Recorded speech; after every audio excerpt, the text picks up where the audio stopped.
Previously on Palace of Mirrors. Darien's quest to rescue Marialla has been a complete failure. Instead of becoming the hero he always thought he could be, he has been captured by space pirates. For weeks, their enigmatic captain, a man named Bluebeard, has been training him to serve on the ship. Darien has gained an ally in Gent, the ship's engineer, but has also found himself on the wrong side of Fantasia, a sadistic pirate who wants him dead. And now, Palace of Mirrors, Season 1, Episode 14. A different face and a different name. The radiation of countless stars had beaten against the Kraken's hull. How many light years had it traveled? Darien trailed his hand along the wall. Did he just imagine it, or could he actually feel the warmth of all that light stored in the metal of the ship? Of course not. He knew that he only felt the heating system working behind the wall. Gent, how old is the Kraken? The pirate groaned. Has anyone ever told you that you ask more questions than a small child? Darien did not reply.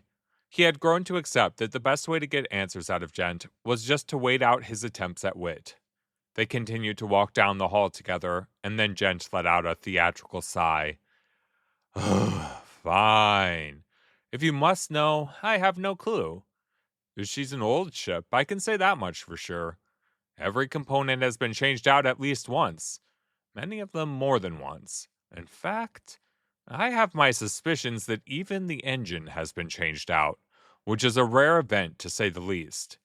But you're the engineer. How can you not know something as fundamental as the age of the vessel? Gent chuckled. I keep the old girl flying, but that doesn't mean I'm omniscient. It's not like I can just flip through the maintenance logs and find the answer. They've been erased and rewritten countless times. And that's before we even talk about the computer storage drives. You can be sure those aren't original. All I can do is look at how the ship goes together. There are clues there. Connectors that don't connect without jury-rigged solutions. Doors that don't match the walls. Software that I've had to push to nearly its breaking point just to get everything to get along. Things have been lost, Spitface. Darien thought of night, buried beneath the earth for nearly 500 years. No one had even known it existed, but it has still been there beneath soil and stone and metal. Now the captain might know, or at least have an idea. This is his ship after all. His ship? Darien looked around. In the underbelly, with all its innards exposed, it did not look like something Bluebeard would own. The old captain had a contemplative air about him that did not match the ugliness of the machinery that made up the ship. Gent gave him a look that suggested that maybe Darien should go lie down for a while. You did notice he's the captain, right? Darien scowled. Of course. I just meant... he told me that there's some kind of a king that rules all the pirates. I thought maybe they owned the ship, and Bluebeard just worked for them. Gent doubled over with laughter. You thought Captain Bluebeard worked for Red Hands? Let me tell you, the captain would sooner step out an airlock than take orders from that trumped-up thug. Or better yet, send Red Hands out an airlock. The truth is, we're not really pirates at all. Well, we are, but we haven't sworn any kind of oaths to the consortium, so we're not official. Bluebeard occasionally pays tribute, but only to keep them off our backs. The captain is his own man. They had reached the door to the cargo bay. Darien hadn't been there since the day he arrived on the ship. Before Gent could open the door, Darien grabbed his arm. What's his deal? Gent raised an eyebrow. You mean, aside from being the captain of the ship? Darien thought of the old man, kneeling before the engine of the ship, his mouth moving in prayer. He's different. Gent nodded, his face solemn. He played with the edges of his cape, a satin red today. I would have died alone and unloved if it weren't for him. The pirate spoke in a small voice. No one ever saw anything great in me. No one. No one ever saw anything at all in me until Bluebeard. I had nothing to offer him. No skills, no money, no connections. I was just a filthy beggar child, 10, going on dead. Yeah, he's different. He shook his head and laughed quietly. What am I saying? I'm sure he just picked me out at random because he needed a runner on the ship. He probably thought he'd work me till I died and toss me out the airlock. He opened the door. I'm sure that was it. The door of the cargo bay was not open. Flowers did not float on the air. Detritus lay scattered across the floor, as though someone's life had exploded within the bay.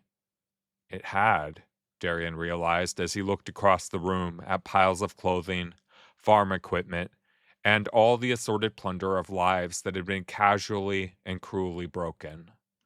The pirates had even taken the furniture from the homes and strapped it down on the other end of the room.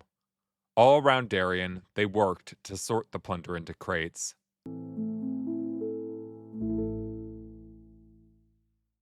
Twilight formed out of the shadows and stared down at Darien. He put one of his heavy hands on Darien's shoulders and shoved him toward a pile. No free ride for you today, Spitface. You get to actually do some work for once. Gent gave Twilight a lazy smile. No need to shove the boy about. Just because you're a lazy bastard who just stands about and tells people what to do, doesn't mean he doesn't know how to get a job done. Twilight glared at Gent, who only continued to smile. One of these days, I'm going to convince the captain you're a liability. Oh, you can be sure he already knows. I'm sure he'll replace me soon enough with someone better looking and more capable. Until then, I'm afraid you're stuck with me. Gent patted Twilight on the arm and stepped into the room. Darien followed him and knelt down before one of the piles of clothing. He took a shirt in his hands and held it for a long moment. It had been patched several times with mismatched cloth. It could have belonged to Darien, or his father, or his sisters. Under the heavy eyes of Twilight, he began to fold. The dead had worn these garments. The cloth held the scent of sweat, dirt, and blood. From dawn to dusk, the farmers had worked, praying that the weather would hold. Each of them had known eventually something would go wrong.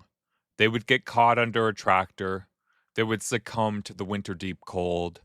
They would lose their way in the roaring wind of a sudden storm. Their crops would freeze, scorch, or rot. Eventually, their flesh would fail them. Their muscles would wither. Their backs would writhe in crippling pain. Their legs would tremble on creaking knees, and their hands would clench into eternal claws. At last, bent but not broken, their hearts would crack in their chests, like stone in a sudden freeze. They did not fear these things, but knew them as surely as they knew the earth they worked. Darien packed these clothes into a crate and slid the lid into place. Shadow buried them, like earth into a grave. He nailed it closed and stepped back. It was not a large box, as far as such things went, but Darien thought it must weigh more than any other container he had ever seen. You're crying, farm boy. Fantasia's voice sounded almost soothing. Darien reached up and felt the moisture on his face.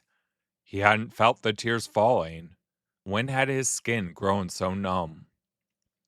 We could call him Crybaby instead of Spitface, snorted Trollbreath. You know, Trollbreath, I never realized what a wordsmith you are, said Gent. Let's keep it going. I bet we can come up with hundreds of names for the boy. We're such a creative lot. I'm sure we could have a new name for every day of the year. Stay out of this, both of you, snapped Fantasia. Why don't you just leave me alone? What difference does it make to you if I cry? Because you're a coward, and I can't stand cowards. I should just end you right here, right now. Bluebeard be damned. Gent stepped up next to Darien. You'll get blood on the merchandise. Gent brushed the sleeves of his navy blue shirt. Not to mention this outfit. We happen to be several hundred light years from the nearest dry cleaner.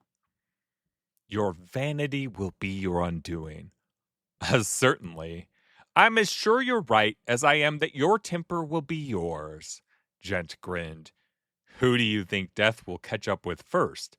I'm just dying to find out. Fantasia's hand twitched, but she did not draw a weapon. Twilight thundered over, his shadow a threat as sharp as any blade. Get back to work now. Gent bowed ever so slightly and stepped back, but Fantasia stood her ground. She leaned toward Darien. His pulse quickened as her hair brushed his face. You're weak. You don't belong on this ship. You deserve to be down there, with your people, dead on the earth, alone and forgotten. Twilight put a hand out, but Fantasia stilled him with her sharp eyes.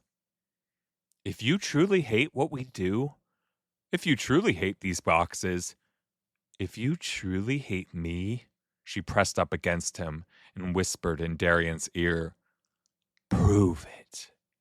Blood roared in Darien's ears. In the shadow of Fantasia's hair, he couldn't think straight. She turned his blood to ice with her eyes, with her voice, with her breath along his neck so tight. He staggered back, and his hand flashed to his sword. Fantasia had killed those innocent people. She had torn them open and spilled their blood to the moon. She had done it with grace, and that seemed the worst thing of all. She had made it look beautiful. He drew his sword an inch. The hum of metal silenced every other sound. Even the ever-present din of the ship vanished. Calm filled Darien then. He stared into Fantasia's eyes. He knew he could do what she wanted him to do. He could draw the line of his sword between them. He closed his eyes and slid it back down. You'd kill me. I wouldn't have a chance. She shrugged. At least you wouldn't die a coward. Even I would have to admit that. Darien heard Marialla's mother in the back of his mind.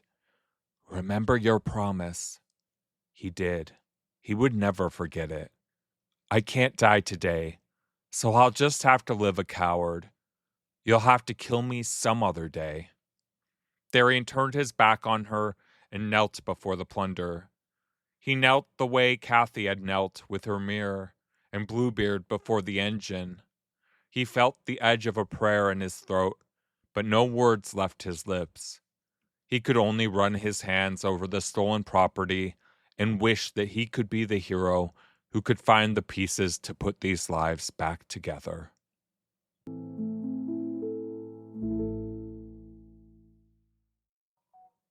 One morning Darien woke and did not feel the cold of the vent above his cot.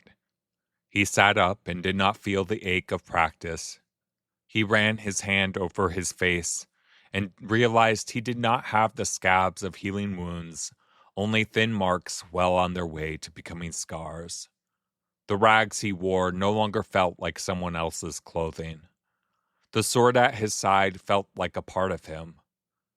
One morning Darien woke up and realized he no longer knew himself. He couldn't say how many weeks had passed since the day he first faced Bluebeard. The time had fallen away from him, and he could never find it again. He went through his duties as though he had always done them. He reported to Gent, who sent him out into the ship to do minor repairs.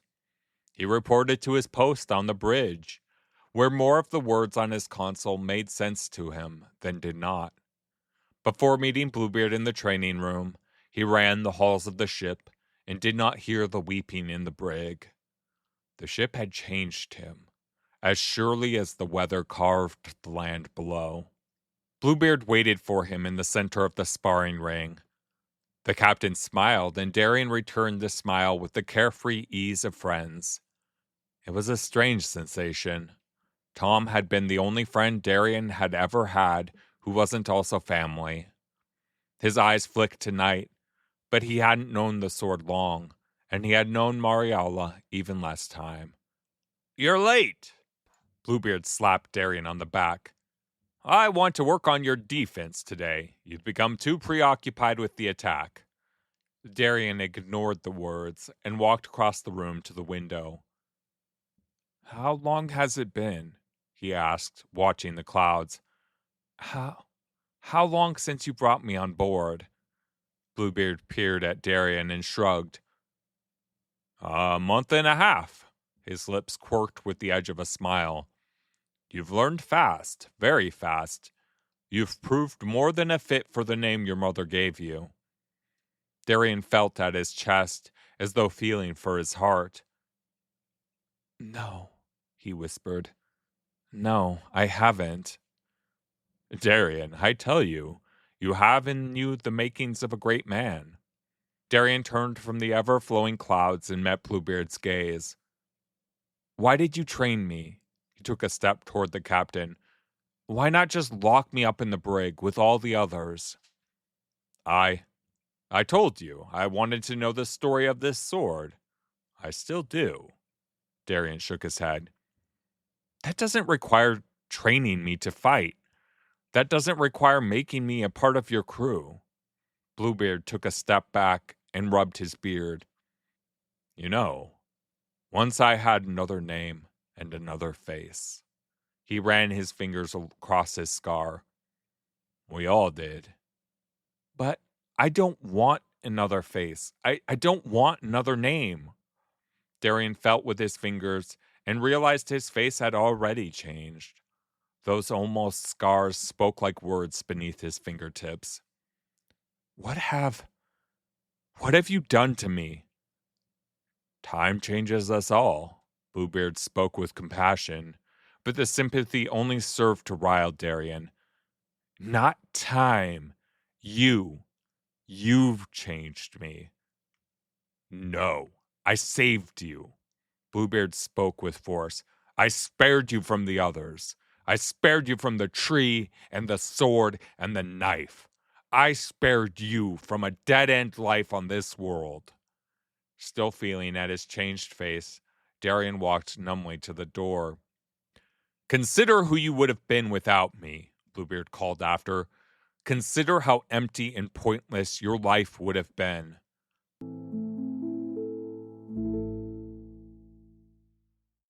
When Darien had been a child, he had believed that grief and pain were loud things. Life had taught him otherwise. Kathy's silent tears in the night for the mother Darien had never known. His father's grief, expressed only in the lines on his face. His own small voice, telling Kathy her final story.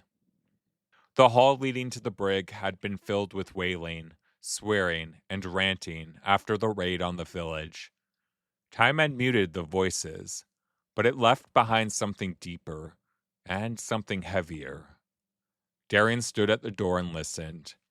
He had avoided this door since the day he learned what lay on the other side. An abandoned home, the roof collapsed and the windows shattered and open to winter, lay rotting in the middle of their field.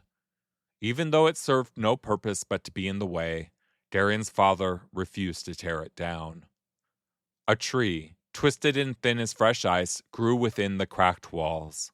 Limbs stretched through the windows, out the door, and up through the ceiling. They reached for light, but could never reach far enough. It had pale, drooping leaves. The house howled, but it never sounded like the wind. Elizabeth swore the building was haunted by a lonely spirit.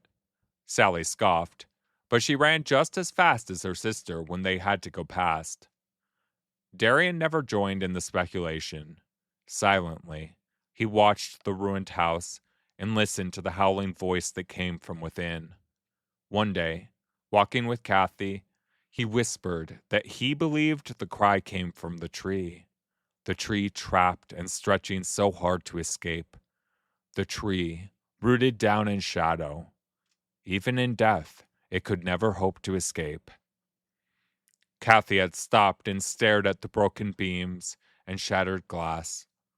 For a long moment she had looked at the tree. She had been a young woman then, and Darien just a boy, so she swept him up in her arms. It wasn't always a ruined thing, that building. Your grandfather lived there, long before you or I were born.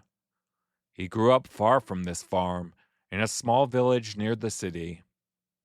When he was a young man, he fell in love, but the girl he fancied turned him down when he asked for her hand in marriage.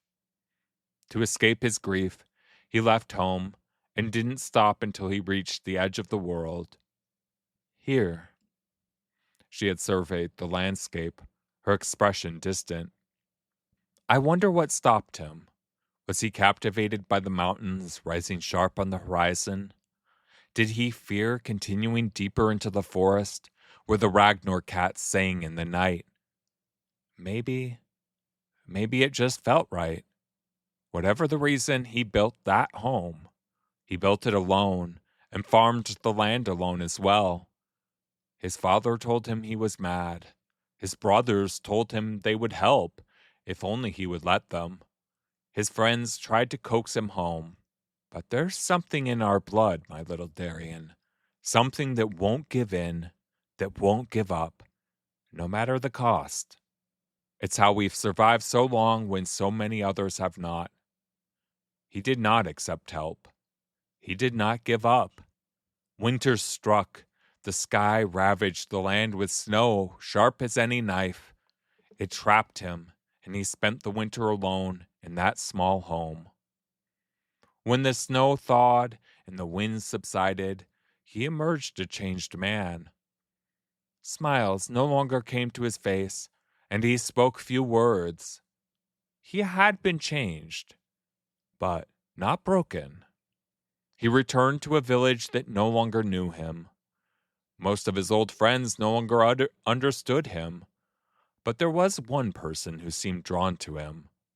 Your grandmother, the woman he had loved so deeply, the woman who had turned him away. She hadn't loved the boy who left, but she did love the man, so different, who returned. Kathy had looked down into Darien's eyes. I know you feel trapped like that tree. I see it in your face as you sleep. It's the same look I saw so often on your mother's face. She dreamed of other places and adventures. She dreamed of leaving. Just remember, my little space captain, just remember that sometimes it takes being trapped to find who we are. I think of Dad alone on those cold nights. No stories, no music, no company but his own fire and the winds over the roof. He might have broken from the inside out, but he did not. He emerged a better man. The memory of Kathy's voice and her arms around him clung to Darien as he listened to the silent grief that came from the brig, so like the howl of the tree.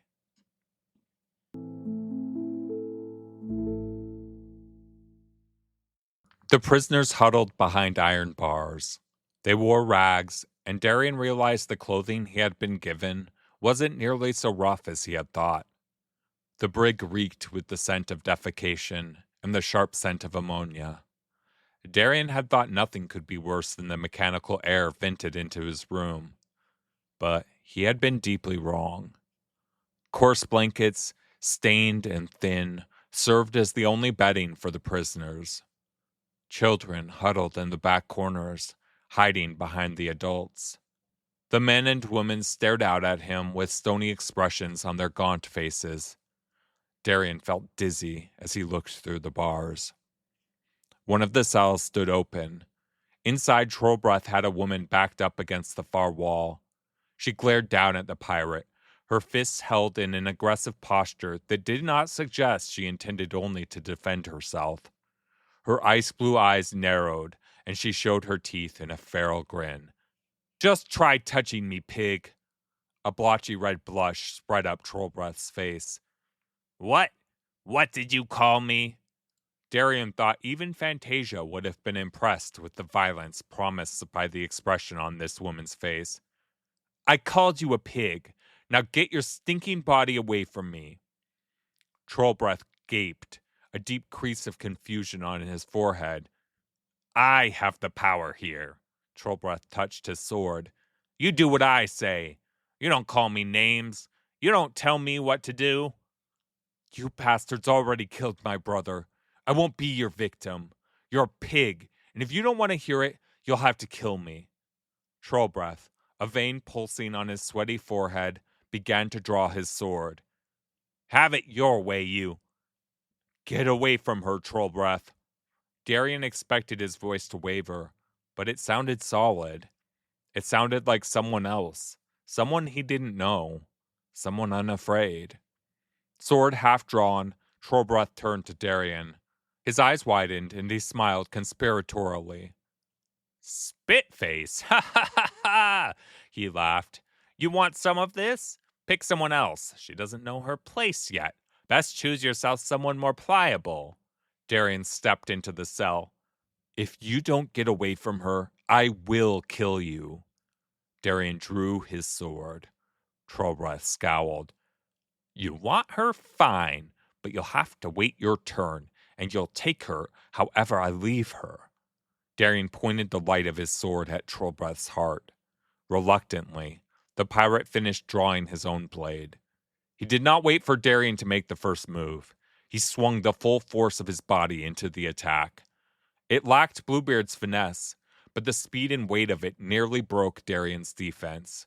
Blood trickled down his cheek and dripped from his chin. But Darien did not grimace. Bluebeard's voice spoke in the back of his mind. No matter what happens in a fight, do not let it show on your face. Always be as sharp and cold as the blade you hold. He stared unblinking into Trollbreath's face. They traded a series of blows. Darien moved with deliberation, following the rhythm of the fight as Bluebeard had taught him. Trollbreath gasped and stumbled back. Fantasia! The pirate took a deep breath.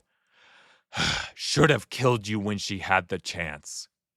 Darien's only reply was the drip of the blood from the slice on his cheek.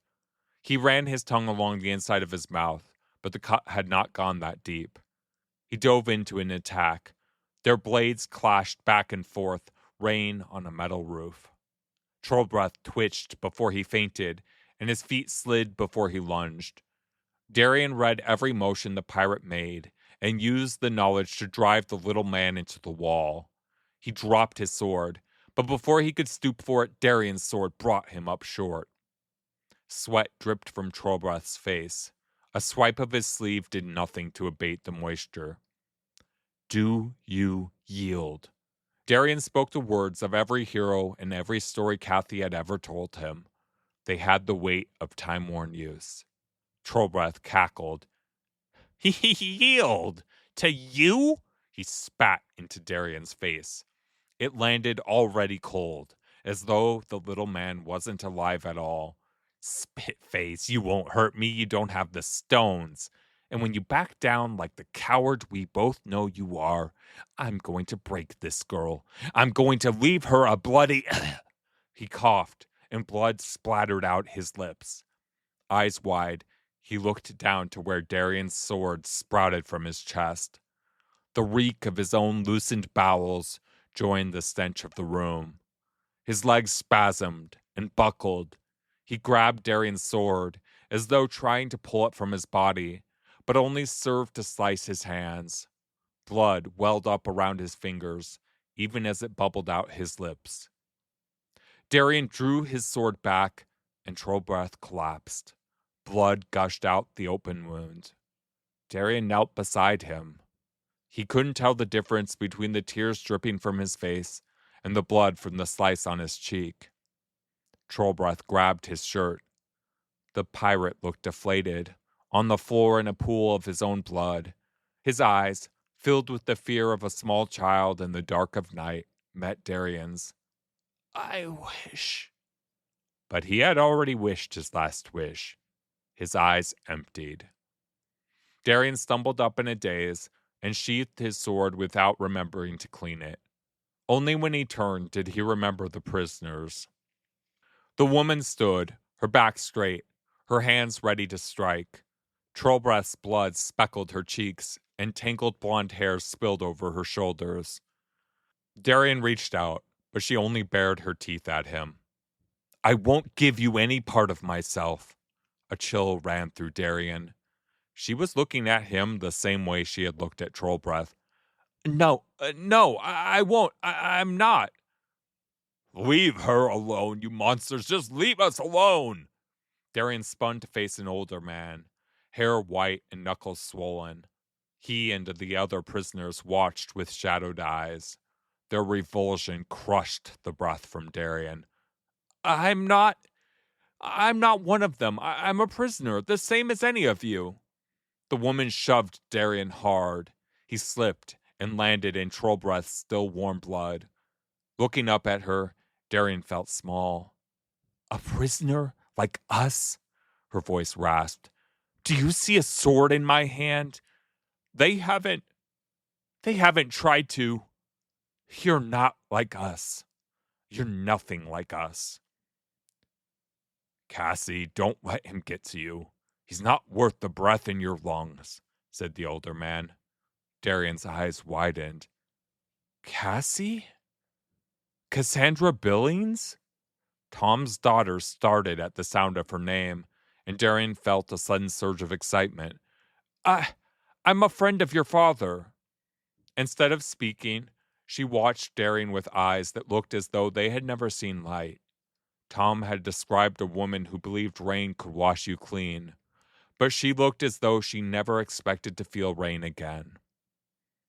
If you really are Dad's friend, he'll get us out of this hell. Darien shook his head. I can't. You have a weapon. You have freedom to roam the ship. What else do you need? I'm just one person, just a farmer like any of you, and I've only been using this for a month or so. Darien raised his sword. And even if I let you go now, where would we go? I've got no chance of killing them all. I can't land the ship, trust me. In the cage or out of it, you'll be just as trapped. Easy to say when you're not in the cage, she spat. Just go. Leave us alone. Darien opened his mouth to argue, but only Bluebeard's words came to him. Consider who you would have been without me. He looked at Trollbreath's corpse, empty and stinking. Sticky blood had soaked into his clothing. The door to the brig opened, and Twilight strode in, but Darien was already rushing past him. He fled down the hall, not from Twilight, but from Cassie and to her accusing eyes. He could not flee the man he had become, though, no matter how hard he ran, no matter the breath ragged in his chest and the tears in his eyes. He had given Bluebeard a ruse, and the captain had seen through it even before Darien spoke. Still, Darien had meant to use the story, no matter how flimsy it had been, to buy himself time to escape. What had he done to further that plan? Nothing.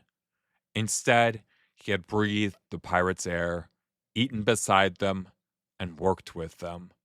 He had watched them murder, kidnap, and steal. He had done nothing to stop them. The day Kathy died, Darien had cracked deep inside, as surely as stone would crack in a deep freeze. He had let his time with Bluebeard fill that wound, the blood drying and flaking on his skin. Darien wondered if he could dig the captain out of his soul. He rested a hand on his chest above his heart, but he could not reach it. Next episode, Bluebeard opens up to Darien and begins to tell his story. I don't usually editorialize, but this coming episode is the first part of one of my all-time favorite sections of the story. I'm really excited to share it with you all. Thank you for listening to The Palace of Mirrors. If you liked the show, please give it a 5-star rating on your platform of choice and share it with anyone you know who might enjoy it. I truly appreciate it. This podcast was produced, written, and narrated by Matthew Lindquist, with music by the user Nature's Eye on Pixabay.